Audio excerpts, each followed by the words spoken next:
বাংলাদেশের কৃষি খাতের একটি গুরুত্বপূর্ণ অংশ হয়ে উঠেছে পান চাষ। পান চাষের জন্য উপযুক্ত মাটি হচ্ছে উচ্চ বন্যামুক্ত বেলে দোআঁশ বা এঁটেল দোআঁশ যুক্ত জমি এবং ছায়াযুক্ত নাতিশীতোষ্ণ আবহাওয়ায় পান চাষ অনেক ভালো হয়।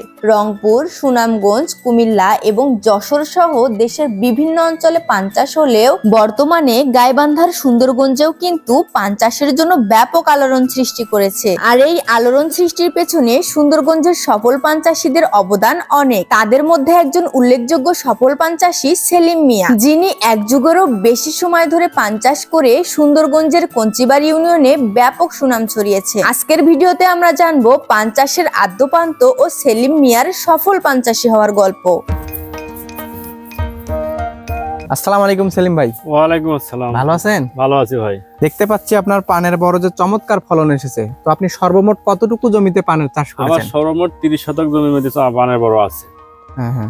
তবে এই জমিটার হচ্ছে 20 শতক, এর সাইডে আমার আরো 10 শতক জমি আছে। আপনি কত বছর থেকে এই পান চাষের সাথে যুক্ত আছেন? আমি এই পান চাষের সাথে যুক্ত আছি প্রায় 13 থেকে 14 বছর থেকে। মানে দীর্ঘ এক যুগেরও বেশি? হ্যাঁ, এক যুগের বেশি। তো আমাদের বাপ দাদারাও করে গেছে, এখন আমরা পরিচর্যা করতেছি। সেলিম ভাই, আপনার এই পান গাছগুলোর বয়স কতদিন, আর একটি গাছ লাগালে কতদিন পর্যন্ত সে গাছ থেকে ফলন পাওয়া যায়? আমার এই পানের গাছটার বয়স হচ্ছে 1 বছর। আচ্ছা। ঠিকভাবে দেখশন করলে 1 যুগেরও বেশি ফলন পাওয়া যায়। আপনি এই পান গাছগুলো লাগানোর আগে মাটিটা কিভাবে প্রস্তুত করেছিলেন একটু বলেন তো? আমি এই পানের বড় লাগার আগে এই জমিতে মাটি কাটছি, উঁচু করছি। উঁচু করার পরে আমি জৈব সার ফেলি হাল চাষ করছি। এই 3 থেকে 4টে চাষ করছি। আচ্ছা। চাষ করে মাটি উর্বরতা করছি। তারপর যে এখানে আমি সার দিছি, যেমন টিএসপি দিছি, পটাশিয়াম দিছি, তারপর হচ্ছে জৈব সার দিছি, দিয়ে আবার আমরা চাষ করছি।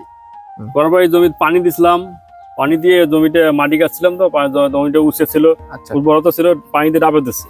দিয়ে তারপর আমি এই যে বাঁশ কাটি নিয়ে এসে শলা করছি, করিয়ে তারপর পানের বড়টা আমি খাড়া করছি। আচ্ছা। পানের গাছগুলো লাগানোর পর কি কি সার প্রয়োগ করতে হয় একটু বলেন তো?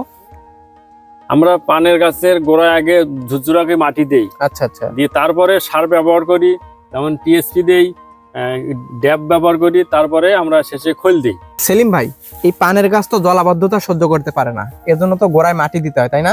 এই মাটিটা আপনি কতদিন পর দেন? এই মাটিটা এখন তো হচ্ছে শীতকাল, এখন আমরা মাটি 2 মাস 2.5 মাস পরে দেই।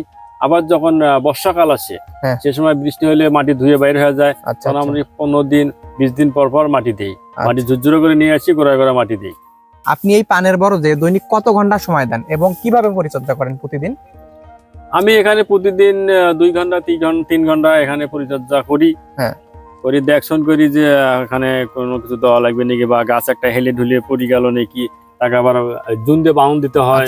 এইভাবে 2-2.5 ঘন্টা 3 ঘন্টা পরিচর্যা করি, আমি চলে যাই। পরিচর্যা কি আপনি একাই করেন নাকি অন্য কোনো লোক নিতে হয়? এখন সাধারণ দেখশন করার জন্য আমি একাই করি। আর এই গাছগুলো যখন লম্বা হয়ে যায়, বড় হয়ে যায়, উঁচু হয়ে যায়, তখন এই গাছগুলো আবার হসকে মাটিতে নামা লাগে। তখন আমরা কৃষণ নিয়ে আমরা এগুলো নিচে নামে দিই। এই পানের গাছে তো বিভিন্ন ধরনের রোগ দেখা যায়, তাই না? যেমন গোড়া পচা, পাতা পচা, কাণ্ড পচা, ঢলে পড়া সহ বিভিন্ন রোগ। সেক্ষেত্রে পানের গাছকে সুরক্ষিত রাখতে আপনি কি কি পদক্ষেপ নেন? পান পচা, গোড়া পচা দেখা গেলে আমরা ছত্রাকনাশক কীটনাশক ব্যবহার করি। কতদিন পর দিতে হয়? ওটা শীতকালে 10 দিন পরে দেওয়া যায়, 15 দিন পরে লাগে, আবার বর্ষাকালে কম লাগে। মানে বর্ষাকালে কি কি রোগ দেখা যায়? বর্ষাকালে দেখা যাচ্ছে গোড়া পচা হয়। আচ্ছা। পানি যখন রস বেশি হয় তখন গোড়া পচা হয়, তখনও আমরা ছত্রাকনাশক ব্যবহার করি গোড়ায়, তখন আমাদের পানের গাছটা আবার সুস্থ হয়ে যায়। সেলিম ভাই, এই পানগুলো আপনি কতদিন পর হারভেস্ট করেন এবং কোথায় বিক্রি করেন?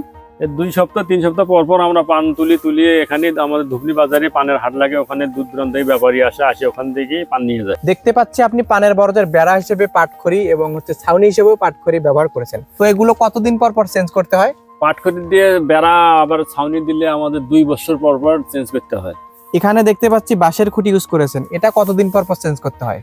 এটা বাঁশের খুঁটি আমরা মূলত একটা খুঁটি 2-2.5 বছর চলে, কিন্তু আমরা 6 মাস পর গোড়া নষ্ট হয়ে গেলে ডাবে দেই।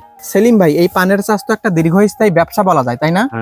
তো এই পর্যন্ত এই পানের বরজ দিতে আপনার কি পরিমাণ খরচ হয়েছে এবং বছরে আপনার কি পরিমাণ আয় আসে পানের বরজ থেকে? প্রথমে আমার এই পানের বরজ দিতে 2-2.5 লক্ষ টাকা খরচ গেছে। এখন প্রতি বছর আমার খরচ বাদ দিয়ে 1 থেকে 1.5 লক্ষ টাকা আয় থাকে। ঠিক আছে সেলিম ভাই, আপনার সাথে কথা বলে অনেক ভালো লাগলো। আপনার মূল্যবান সময় দেওয়ার জন্য আপনাকে অসংখ্য ধন্যবাদ। দেখতেছিলাম আপনি পরিচর্যা করতেছিলেন, পরিচর্যা করেন। ঠিক আছে, আপনাকে ধন্যবাদ। তো দর্শক, এতক্ষণ আমরা সেলিম ভাইয়ের কাছ থেকে পান চাষের আদ্যপান্ত ও তার সফল পান চাষি হওয়ার গল্প শুনলাম। তো চাইলে আপনারাও সেলিম ভাইয়ের মতো পান চাষ করে আর্থিকভাবে খুব দ্রুত সময়ে সফলতা আনতে পারেন।